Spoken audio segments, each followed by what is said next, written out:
Welcome back to another episode of Spectrum Talk.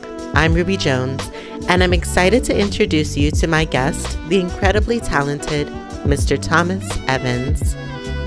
Better known as Detour, his bold use of color, music-inspired creations, and powerful artistic storytelling has transformed walls and spaces across the globe, connecting communities and sparking conversation. Now, he's taking his talents to new heights, literally. In his latest installation at Denver International Airport, Detour has crafted a masterpiece that celebrates movement, culture, and the journey that connects us all.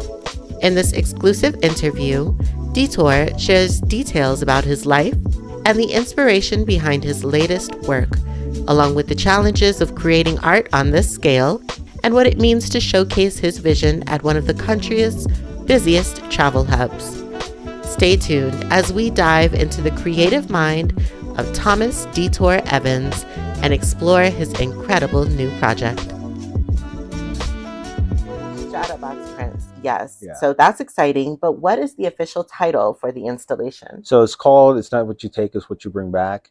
Okay. And really just talks about the never-ending journey that we're all on and like the bags that we use to carry the things that we hold valuable. Mm-hmm. And I kind of explain like when you're going on a trip, you're packing for a trip, you bring the things that you think you need. Mm-hmm. And you get to the place, you gain experience, you have fun, you collect things, and then when you're on the way back, it's like now you got to figure out what you're going to bring because you can't bring everything through TSA. Right. So it's like sometimes you have to leave stuff. So there's like this space of economy that sort of happens. So that's something that I think everyone kind of goes through. And it sort of just talks about the idea of bags when you're at the airport as something everyone has in common. No matter what race, color, creed, nationality, age, gender, whatever, you all have a bag to carry the things that you need, no matter how far back you go in time as well. So it's one of those things where it's kind of like, it's super universal, and it's like, there's a no-brainer that I would have used this as the material or the DNA of the actual sculpture piece, because that's something I think resonates with everyone. Yeah. And that's why I wanted it to be all the upcycled luggage too, from people in Colorado to comprise this piece, because when you're working with bags, things that, you know, carry the things that people hold dear to them, and then you sort of tie it to upcycled luggage from Colorado, then you're sort of learning about all these different stories of people in Colorado, because we're all coming from someplace different, and every bag is different. Every bag has a different story. So that's why I really wanted to hone in on, I guess, this idea of the luggage, you know, the time, the economy of space, that conversation that comes up, and then stories that you learn as you're learning about each of those different bags that I basically collected throughout the course of 3 years. And then basically in the course of almost like 3 weeks, put it all together, which was crazy wow. too, because like a lot of the commission is really just planning and sort of committees, red tape, permits, meetings, and then when you get to the fabrication part, that goes really, really fast. Okay. So it was fun just to collect all those bags, learn about those stories, and then put it together in a way where now people are able to see it, you know, in person, and see it where, you know, it goes from the rendering to now it's like it's live and it's actual real thing. Right. Well, back when you just talked about soliciting bags from the community, and that Yeah. is one of my questions for you, because back when you were announced as the artist who was going to be doing this, I noticed that you were seeking those bags from the community, and you just talked about how they represent kind of the diversity of people. But in the past, I've read some of your articles and interviews where you talk about human connectivity. Mm-hmm. And I thought that was really interesting because that community engagement component, it makes people feel like they also have a piece of their life at the Yeah. Denver International Airport. So was that intentional? Oh The yeah, community yeah, yeah. I engagement? mean, that was absolutely intentional. Mainly because when you talk about public art, Yeah. it's sort of like, or when people see public art, it's like an artist got paid a commission to create a piece, and a lot of times it's disconnected with the community. A lot of times people are like, what is that? Like, why is that a thing? Or, you know, it could be so conceptual that it's over people's heads. But with this one, because a lot of my murals are really community oriented, and then with public art, I wanted to be community oriented. Materials were that way of like connecting community with the public arts. And with this piece, it's like, okay, now I'm able to collect people's luggage. Luggage that would have been in the attic, would have been at Goodwill, would have been at Arcs, would have been, just tossed Right. aside or in the landfill. Now those stories that people have with those pieces of luggage now are able to be a part of the public art process. And now people are able to even see what happens in the public art process because I've been documenting a lot of the process in terms of the application, collecting the bags, fabricating the bags. People are able to see exactly what goes into it and how their piece is going to be incorporated into public art. And for me, it's really fun just to be able to get people more interested in the arts, get people understanding why art is important and why you know funding should be allocated for the arts. But it's also up to the artist to like figure out that way of making it important to the society and environment and the people that will be absorbing and interacting with the artwork. So when people see it, they're able to say, "Oh, that's my grandmother's bag," or "That's my bag," or "That's my brother's bag," and then they really are now invested in seeing work like this a lot more in the future. So Okay. hopefully this is something where it's kind of like I can use this as like a thread to do throughout future projects where I'm working with the community to get upcycled items to create pieces where they feel like they have a hand in it. Because a lot of people, it's like this piece wouldn't be created without all those different individuals contributing to the actual artwork. So Okay. it's one of those things where it's kind of like just going through and learning different people's backgrounds, different people's stories. Because I had some people that moved to America, just a backpack on their back, and basically that's all they had with them. Some people, went to travel. They traveled a lot, but like the most significant experiences was going to, I believe it was Las Vegas, to pick up their adopted child, and they gave me Wow. that bag. Another one was Wow. someone who learned about the project, who was in the building next to this building right here, and learned about the project, talked to them about it, and he gave me a bag and he told me about his story. I didn't know this before, but his father passed away when he was 10. Brothers took him out of school. They traveled the world for a year, and basically, he's like 35 now, so it's kind of like he's not using that bag anymore because it was like a child's bag. So it's been in the attic. So now he has a way of like, you know, commemorating that sort of moment in time and his father. So like being able to learn about those stories and see actually see them see their bag at the airport, in a place where it's like almost immortalized, or it's in a way like encapsulated to where now it's going to be a part of future history, and you're able to like also tell your story because it's a part of the city collection now. So it's really really fun just to have that sort of be a part of the public art space when it comes to the work that I'm doing. So it's not just about the aesthetics or just the materials or like what you get physically. It's like the process is a part of it as well. Yeah. That's really cool. And I'm telling you that I remember you asking for bags. I did not give you a bag. I Yeah, didn't have a bag at the time. yeah, I wish I had. So are you gonna, branch out and kind of not, I guess, replicate yeah, this same model, but do other projects like this yeah. So in like, other I mean, cities? right now it's like hopefully we're talking to Cleo Parker Robertson, her son Malik. They're doing the new expansion Yeah. over there. So like we were saying, hey, if there's an opportunity to do a piece like that, I think that would be really great to have like the whole Cleo Parker Robertson network where dancers and contributors and attendees can be able to contribute something and sort of put together and have that as like a sculpture piece. So I mean, we shot out the idea to them. They're mulling it over, I think. But it's one of those things where it's kind of like I see this as an opportunity to, like I said, do public art, but also have the public get involved in it to where now they're able to have that connection when they see the artwork. They're able to figure out, exactly how they want to be a part of that piece as well. By okay, what item do I give these individuals? But yeah, I see that as a thread that I can sort of weave throughout a lot of the future public art projects that I do in terms of how do I go from concepts conceptualizing a piece where individuals are able to contribute, but like what does that look like in terms of shape? What does that look like in terms of the space? And it can be all different sort of formats and ways. Right now, I just got a it's like a weird sort of I guess opportunity in terms of like a residency type of thing through the arts and venues at the Wellington Web Building. Oh, Yeah, nice. so there's a couple of artists that will be working in the Wellington Web Building, working with some of the different departments, and in the back of my mind, I'm like, this would be a great opportunity as well to like see what I can grab from different people that work in the building, and seeing how I can sort of create a piece that I can leave at the building as well. So that's something that will be happening this year as well. So yeah, it's like this project really brought out a whole new sort of direction when it Yeah. comes to how I create, especially when it comes to large scale 3D public works.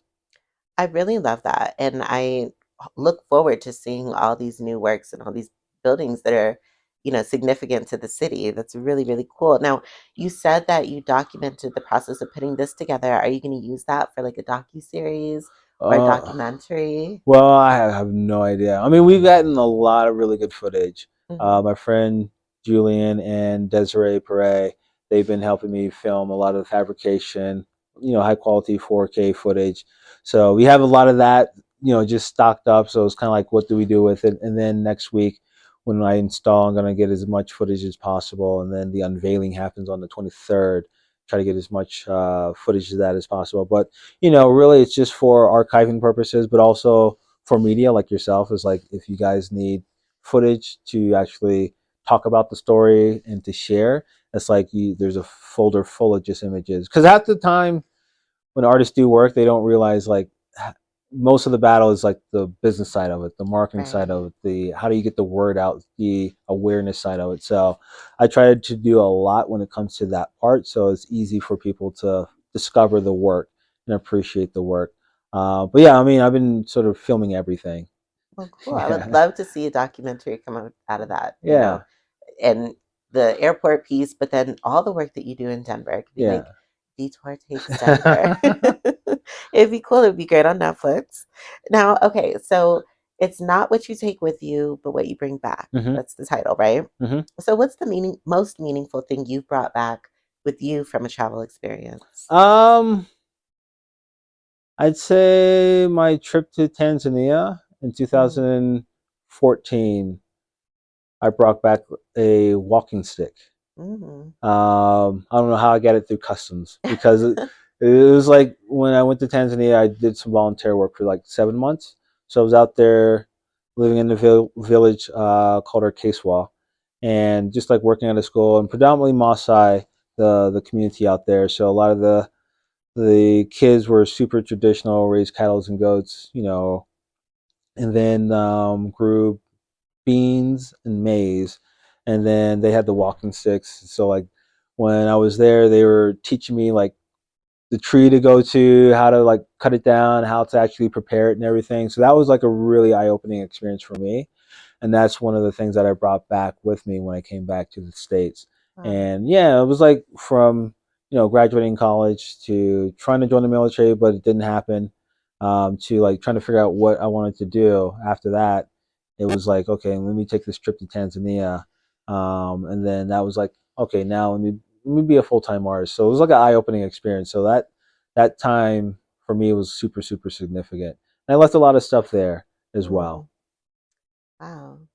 That's really cool. Yeah, yeah. I mean, it's like I would say like if people have a chance to do like some volunteer work and like have it somewhat paid for in terms of like volunteering with an organization, it's like a great way of like getting outside your comfort zone, getting outside of just the United States of America, and it's like Right. a whole different place where it's like now you have to learn a little bit of Swahili. Now you have to learn a little bit about the culture and how to navigate around environments and just like learn how to like figure it out when you're not in your environment.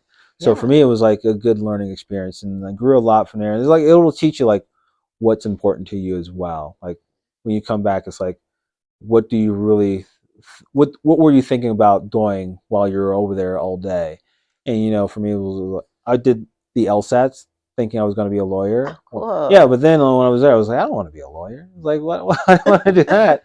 And then like all these other things that you think you want to do, you start to hark back on, okay, what do I really want to do? What makes me happy?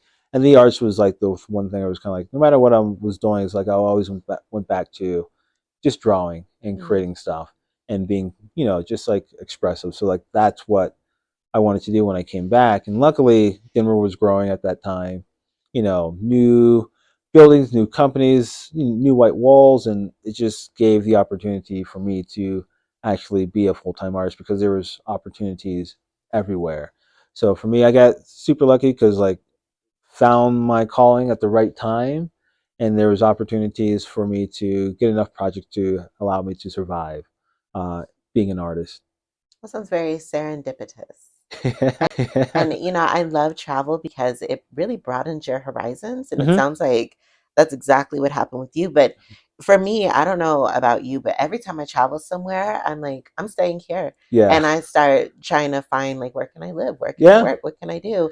So, you traveled the world extensively and you've had all these incredible experiences, but what keeps you coming back to Denver? Oh, I mean, it's like a great place to where it's calming. It's not too big. It's not too small. It's like just right. And for me, it's I mean, our airport is in the top 10 Mm. busiest airports in the world. So it's like you can get pretty much anywhere you need to. So for me, it was like I'm able to get to different places really easy if I need to. But this is like a place where it's like I'm able to rest my head. I don't have to kind of think about big city problems or even small city problems not being too connected. So it's one of those things where it's kind of like one of the best places, and it's like you're able to grow Hmm. as much as you want here. It's not like an old city where it's super entrenched and territorial and gatekeepers everywhere. It's like if you want to carve out that space, you can. You just got to work at it. So for me, this is great in terms of just like a good home base. Well, that brings me to my next question, which is more about you personally than the installation. But I read that you're a military brat and you grew up Hmm. kind of traveling around. Which parent served? So my dad went to West Point, so Oh, career wow. military officer. That's why I was like wanting to be in the military at one point. Okay. I even applied for West Point, didn't get in. Applied for Officer Candidate School, didn't get in because it tore my knee, my LCL. Oh, no. So it was one of those things where it's kind of like the universe was saying you got to do the arts. So my dad's West Point, but my mom was like a college professor, so we were traveling for the most part of my upbringing, and basically going from Georgetown, South Carolina, where my family is originally from, and then traveling to like Huntersville, North Carolina, Charlotte, North Carolina, Granite City, Illinois, Belleville, Illinois, parts of Dayton, Ohio. That's where I was born, and then Germany a few times. So like Baumholder, and then Ramstein is where I graduated at the Ramstein American High School over there. Wow. So being in Germany was really fun. I got to travel while I was there, going to different places. Because like there's a whole like community of like kids of these military families that get they have these really cool experiences because they're all over the place. Right. In Italy, you have friends in Japan, you got friends in Korea, so it's like they're everywhere. So it's fun just to grow up moving because then it's kind of like when you're older, you're not as in terms of I guess what's the word afraid to kind of like get outside of your comfort zone and be in a place, and you're a little bit more in depth when it comes to learning how to adapt and learning about how cultures are always different, and Mhm. learning the similarities, the uniqueness of different cultures, and then you want to be more worldly because you've seen it growing up. And for me, it's kind of like that's what I want to do is like be able to travel as much as I can, and just learn different places and different cultures. So like one place I haven't been in Asia, Okay. so that's like one place where I'm like I got to figure out a residency or an arts program that will take me over there to allow me to sort of be over there for a good amount of time, just like learning the environment and everything, and just travel around. Because like learning about Asia just from the people that I know, it's like each almost feels like each mile is like totally different Hmm. in terms of how things can be. So it's something where it's kind of like I want to do that the next couple of years. If you could pick one place in Asia, what would it be? Would it be like the Tokyo or Thailand or mainly in China? I would say China? Japan is really interesting because like they have like a unique culture based off of the history, Mm, based off of like just the population and like being an island and the like being so densely populated in certain areas. It's like there's all these different unique things about Japan that makes Japan Japan hmm and no place else. So it's like it'd be interesting just to see a lot of that because like a lot of anime started like animation started in Japan. So like seeing that, seeing just in other places like Thailand is another place because I'm also a big combat sports fan. Okay. So like Thai boxing and Thai sort of like combat sports is something that I always watch. So like that would be like an interesting place. Yeah, there's so many places out there, but those would be like two places where I'm like I would definitely want to go. I could totally see your work there, especially Japan. I feel like the boldness of the colors and Yeah, everything, I could totally see you over there. Now, so did you have any siblings growing up? yeah. I have a brother, Okay. and then I have one sister. But they're most of my family is not artistically inclined at all. Yeah. I'm the only one that really like wanted to do just like I guess stick with the arts and figure that out. Yeah, because the rest of my family is like business or my brother works for Delta. I think now you guys pilot's license, so he's moving Oh, planes nice. now. Yeah, so it's like I'm the only one that's like super creative. Well, what was it like growing up with a father who was military and a mother who was a professor? Like Yeah, you're big on education, I can yeah. I tell. mean that. So my college degree is business, Uh, and then I did my master's in business administration, or got my MBA uh, for business administration, emphasis in marketing. So it was one of those things where it's kind of like that's what you're going to go to college for. They're not wasting money. So it's one of those things where it's kind of that's what I did. But on the side, it was like I was always doing the arts. So it mhm. wasn't like I was, just doing business and, you know, that's the only thing. It was more like go to class, do the business, but then apply that business part to my hobbies and activities because I was breakdancing, I was DJing, I was throwing events, I was in student life all the time. I was like trying to use as much of the school resources as possible. I was doing the artwork, so like using that business degree to create different opportunities when it came to different art forms that I was just practicing. So that was like something that I was like really helped me out, and I'm like I think a lot of students should follow that route versus like trying to go from high school to art school Mm. because sometimes a lot of these art schools don't teach you exactly what you need. In general, it's like a lot of schools don't teach you what you need, but more so it's like learning business, learning some of these skilled trades, or just like STEMs, the science, the tech stuff, and then peppering in your artwork into that, and then going to art school maybe afterwards. Because like having a good foundation when it came to the business stuff really helped me out when it came to figuring out how to do the arts and get ahead, and just establish that as a career. But like doing something different and then doing the arts, I think is always good. Yeah, because you're always like most times like artists are trying to figure out what they want to do when it comes to the arts and like how to be creative, like what's unique, but they haven't lived enough to kind Mhm. of really figure that out. So it's like doing something different and then okay, figuring yourself out and then going to art school in terms of okay, now I know myself. Now I've got to figure out exactly how do I express that. I agree with you. I feel the same way when it comes to liberal arts. And Hmm. I'm glad that people are kind of like coming to this awareness these days because back when I was in school, it was like, oh, liberal arts is fine. But now it's like, no, I wish I had gone for like a business track Yeah, and then still yeah, explored those things. yeah. I think business, computer science, Hmm programming, all these things I wish were mandatory. Yeah, Where it's kind of like you have to know a lot of this stuff, and then you're able to venture out into other stuff. Yeah, because it's night and day between like the type of work and like trajectory I see when people go in just raw trying to figure it out without some of those skill sets versus someone who has those skill sets and then apply it to the arts. So it's something where I'm like, hopefully a lot more of these kids coming up and schools coming up can actually emphasize more of that. That's good information. Do you mentor? Because No, no, that's like someone just great asked about mentor that, information. but I'm like, that's a lot of work. That's a Yeah. lot of work. So like, I do like these Art Tip Tuesdays online, where it's like I give advice to artists in the arts community, where it's kind of like I can be online and then get off, Yeah. type of thing. Whereas like mentoring is like, now you got to stay up with people, and oh, that's a So out of lot. It's a curiosity, lot. especially since you just explained all of the things that you have done and like to do, when is your birthday? And you don't have to tell me December the 12th. year. December Yeah, 12th. yeah, yeah. So I Oh, just turned 40. I would have thought the middle Yeah. of the year. You just uh, turned 40. yeah. I Definitely was. wouldn't have thought that. Okay. Well, happy birthday. And another question out of curiosity, you mentioned animation. Hmm.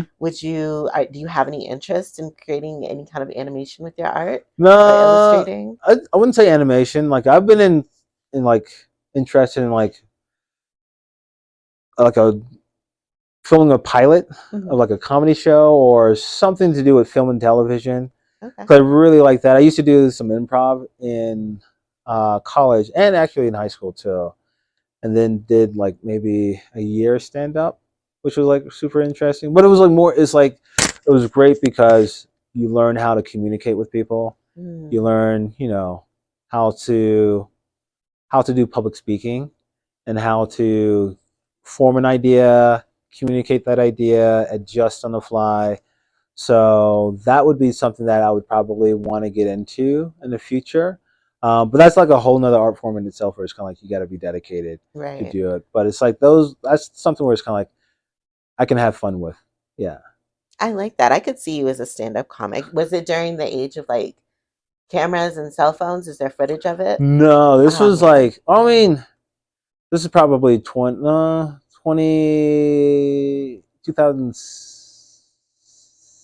2005, 2006 Okay. time frame, and did a few, like quite a few open mics when I moved to Colorado in 2006.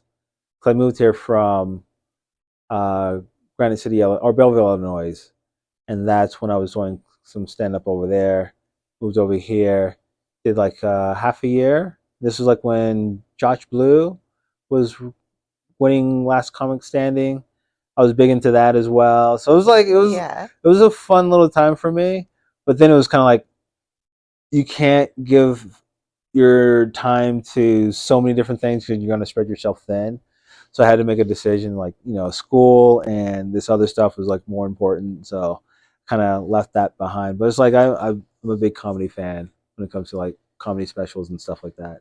Nice. I went to school in Decatur, Illinois. So when Okay. you moved here from there, it's like, oh, I wish I could have gone into a comedy Yeah. club and seen you. So I also read about the origin of the name Detour and its association with taking the path less traveled.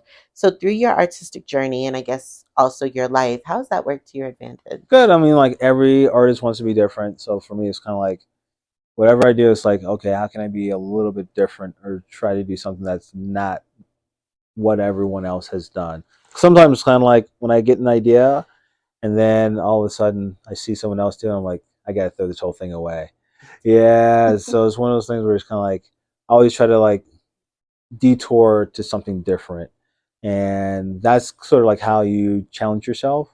That's how you kind of come in a little bit more unique than other individuals. Mm, It's a lot harder because like now you're just like you're failing all the time because it's like you're trying new things, but it's like it's a lot more satisfying once you come out the other end of it. But I try to use that as like a word that sort of motivates me to always create. I really like that. And what is your earliest memory of creating? I mean, I used to draw Teenage Mutant Ninja Turtles in third Oh, grade, so and that cool. was like selling them to my friends for $1 at the time. And then because I was always like a hustler, because like the Teenage Mutant Ninja Turtles, because that was like my favorite cartoon. Selling pictures of that, and then selling pictures of my friends, like drawing them, and then I was hustling candy in school. So buying candy at the PX, or like the tax-free grocery store on base, Oh, and then smart. going to the school and like selling them and like making a little bit, but it's kind of like it's one of those things where it's kind of like it was just fun just to do. But yeah, so it's that's my earliest memories of like creating, but it was like selling as well. I mean, the business roots, the Yeah. business side of things is making sense. It's all coming together. Yep. Always coming. So, when it comes to all of your artwork around the city and these beautiful murals that you do on buildings all over, how do you go about selecting who to paint? Because you have Yeah. athletes, you have community activists, and just people in the community. So, Yeah. how do you I select? mean, it's totally sometimes random, Mm, and it's like sometimes I have people in my mind where it's like I want to paint them. Like Ed Dwight is someone that I want to paint oh, at yeah. some point. I just got to find the right time, like Wall, Paul Hamilton as well. But sometimes it's just like when I run across someone, it's like, and there's the right opportunity, because like you also have the people, the drive to paint them, and then you have to have the wall, and sometimes the resources or funding to do it. Mm, So sometimes it's just like everything comes together all at once, where it's kind of like, oh, I have everything that I need to actually get this done. okay. Well, my mom thought it was so, so cool that I was going to be interviewing the guy who paints all the cool, colorful stuff. So, you're not just a painter, though. You're not just an artist. You are a storyteller and a historian. I've seen some of your interviews where you talk about the history and the legacy of the people that you are memorializing. I think that art is linked to legacy hmm in so many ways. So, what would you like to be remembered for? I guess being a good artist community member in a way, because I like help other artists out so much. It's like that's what I want other artists to do. Mhm. So hopefully that is like something people remember and try to do, you know, based off of them meeting me or interacting with me. Um, because I was early on Instagram when it came to like sharing a lot of the behind the scenes stuff that I do and answering questions like my Art Tip Tuesdays, that I do on Instagram every Tuesday. That's like almost 8 years running every Tuesday nonstop. And that's something where it's kind of like now I see other artists giving out advice and sharing a lot of the stuff. So that's something where I'm like, I want to see more of, and hopefully that sort of continues based off of like how I lived my life. Okay. Well, once your installation is revealed next week, how hmm are you going to celebrate? Uh, hopefully this work vacation to Mexico City. Oh, So trying to go to Mexico City with Biennials of Americas to do like Mexico City Art Week. Because I've never been to Mexico at all. I've been learning Spanish, so it's kind of like trying to use it. good. I went to Santiago last year, which was great. But Mexico City is like one of the birthplaces of like modern murals and a lot of arts out there. So it's kind of like it'll be great to just to see all that stuff and then practice my Spanish and then have a vacation away from people. Sit on the Um, beach. yeah. So I mean, it's one of those things where it's kind of like it's uh it's like a vacation, but I'm always thinking about arts and work at the same time. So it's like, where can I go where I can relax, but it's also art as Okay. well. Yeah. And you said where are you going in Mexico? Mexico City. Oh, well, it's not near the beach, but hopefully Nah. you get I near the mean, beach. there's gonna be a pool at the hotel, so yeah, so there's gonna be some relaxing.